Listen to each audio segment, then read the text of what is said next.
पद की जो विशेषता बताता, रूप रंग आकार संख्या और माप सब उसमें समाता, संकेत की ओर भी इंगित कर जो खूब इतराता, संज्ञा सर्वनाम को बना विशेष्य और विशेषण पद कहलाता। सुप्रभात। मैं आज आपको व्याकरण से संबंधित पाठ विशेषण के बारे में बताऊंगी। विशेषण जो शब्द संज्ञा या सर्वनाम शब्दों की विशेषता बताते हैं उन्हें विशेषण कहते हैं। जिन संज्ञा अथवा सर्वनाम शब्दों की विशेषता बताई जाती है उन्हें विशेष्य कहते हैं। उदाहरण, काली बिल्ली दौड़ रही है, पृथ्वी गोल है। उपर्युक्त वाक्यों में काली और गोल विशेषण शब्द है, बिल्ली और पृथ्वी विशेष्य है। अब मैं आपको यहाँ वस्तुओं के माध्यम से उदाहरण प्रस्तुत करती हूँ। यहाँ मेरे पास 2 टेडी बियर हैं, दोनों ही बहुत सुंदर हैं, आपको भी सुंदर लग रहे होंगे। तो ये सुंदर, मनमोहक, आकर्षक और अच्छे, ये सारे शब्द विशेषण हैं और टेडी बियर शब्द विशेष्य है। अब आगे मैं विशेषण के भेद के निम्नलिखित 4 भेद होते हैं: गुणवाचक विशेषण, संख्यावाचक विशेषण, परिमाणवाचक विशेषण, संकेतवाचक या सार्वनामिक विशेषण। पहला, गुणवाचक विशेषण। जो विशेषण शब्द संज्ञा अथवा सर्वनाम के गुण, दोष, रंग, दशा, अवस्था, भाव, आकार, देश, काल, स्थान आदि का बोध कराते हैं वे गुणवाचक विशेषण कहलाते हैं। उदाहरण, शहीद भगत सिंह वीर पुरुष थे, गरीब को सताना नहीं चाहिए। झंडे में केसरिया रंग वीरता का प्रतीक है। बूढ़ा व्यक्ति बहुत दुखी है, हम सब भारतीय हैं। प्राचीन इमारतें हमारी धरोहर हैं। इन सभी वाक्यों में आपने देखा वीर, गरीब, केसरिया, बूढ़ा, भारतीय, प्राचीन, ये सारे शब्द गुणवाचक विशेषण हैं। अब आपको वस्तुओं के माध्यम से उदाहरण प्रस्तुत करती हूँ। ये मेरे पास 3 रंग के कलर टेप हैं, पीला, हरा और लाल। तीनों 3 रंगों को दिखा रहे हैं, दर्शा रहे हैं, 3 रंगों के परिचायक हैं जो गुणवाचक विशेषण के उदाहरण हैं। अगला भाग, संख्यावाचक विशेषण।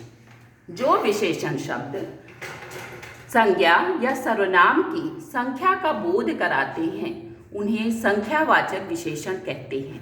इसके 2 भेद हैं: निश्चित संख्यावाचक विशेषण, अनिश्चित संख्यावाचक विशेषण। निश्चित संख्यावाचक विशेषण।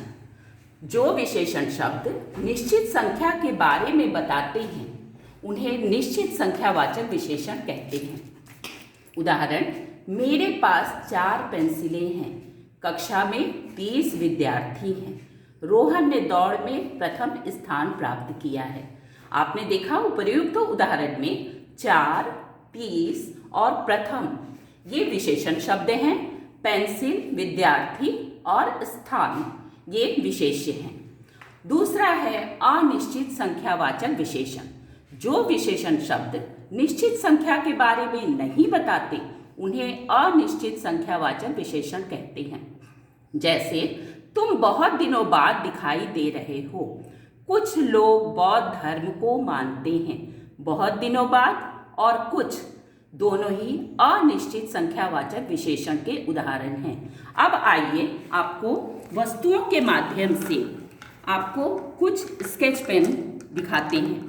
ये मेरे हाथ में 2 स्केच पेन एक हाथ में है और दूसरे हाथ में बहुत सारे स्केच पेन हैं। तो 2 शब्द जो है ये निश्चित संख्यावाचक विशेषण के उदाहरण हैं और बहुत सारे जो हैं वो अनिश्चित संख्यावाचक विशेषण के उदाहरण हैं। अगला, परिमाणवाचक विशेषण। किसी वस्तु की मात्रा, माप अथवा तौल बताने वाले शब्द परिमाणवाचक विशेषण कहलाते हैं। इसके 2 भेद हैं: निश्चित परिमाणवाचक विशेषण, अनिश्चित परिमाणवाचक विशेषण। निश्चित परिमाणवाचक विशेषण जो विशेषण शब्द निश्चित मात्रा या माप तौल के बारे में बताते हैं उन्हें निश्चित परिमाणवाचक विशेषण कहते हैं। उदाहरण, कमीज में 2 मीटर कपड़ा लगता है। 5 किलो चावल ला दो। राम 4 लीटर दूध लाया। गिलास में 200 ग्राम दूध है। उपर्युक्त उदाहरण में 2 मीटर, 5 किलो, 4 लीटर, 200 ग्राम ये निश्चित परिमाण का बोध करा रहे हैं, अतः ये निश्चित परिमाणवाचक विशेषण हैं। अनिश्चित परिमाणवाचक विशेषण, जो विशेषण शब्द निश्चित मात्रा या मापतौल के बारे में नहीं बताती, उन्हें अनिश्चित परिमाणवाचक विशेषण कहते हैं। उदाहरण, थैले में अभी कुछ चावल बचा है। गिलास में थोड़ा पानी है। चाय में कम चीनी डालना। पिताजी को थोड़ा गर्म दूध दे दो। इस वाक्य में कुछ, थोड़ा, कम और ये सारे शब्द अनिश्चित परिमाणवाचक विशेषण के उदाहरण हैं। चावल, पानी, चीनी और दूध विशेष्य है। अब मैं उदाहरण के माध्यम से स्पष्ट करती हूँ। ये एक हाथ में मेरे एक पैकेट है जिसमें चाय की पत्ती है। इसमें 100 ग्राम चाय की पत्ती है और दूसरे हाथ में एक कप है जिसमें थोड़ा पानी है। तो जिसमें 100 ग्राम चाय की पत्ती है तो 100 ग्राम एक निश्चित परिमाण का बोध करा रहे हैं, अतः यह निश्चित परिमाणवाचक विशेषण हुआ। और जिसमें थोड़ा पानी है, थोड़ा शब्द अनिश्चितता का बोध करा रहे हैं, अतः ये अनिश्चित परिमाणवाचक विशेषण हैं। अब अंत में चौथा, संकेतवाचक या सार्वनामिक विशेषण, जो सर्वनाम शब्द संज्ञा से पहले लगकर विशेषण का कार्य करते हैं, उन्हें संकेतवाचक या सार्वनामिक विशेषण कहते हैं। उदाहरण, ये साड़ियाँ ड्राईक्लीन के लिए जाएंगी।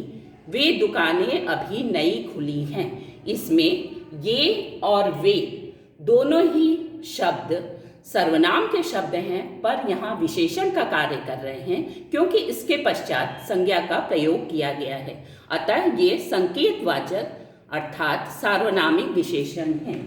अब आपके समक्ष वस्तुओं के माध्यम से मैं बताती हूँ। यहाँ मेरे पास 4 फाइल है। 4 में से मुझे यह फाइल लेनी है, सिर्फ यह फाइल मुझे लेनी है। तो यह शब्द सार्वनामिक यानी संकेतवाचक विशेषण है क्योंकि ये विशेषण के रूप में प्रयोग हुआ है और इसके पश्चात संज्ञा का प्रयोग किया गया है। आशा करती हूँ कि आपको ये वीडियो पसंद आया होगा और इसी के साथ मैं अपनी वाणी को यहीं विराम देती हूँ। धन्यवाद।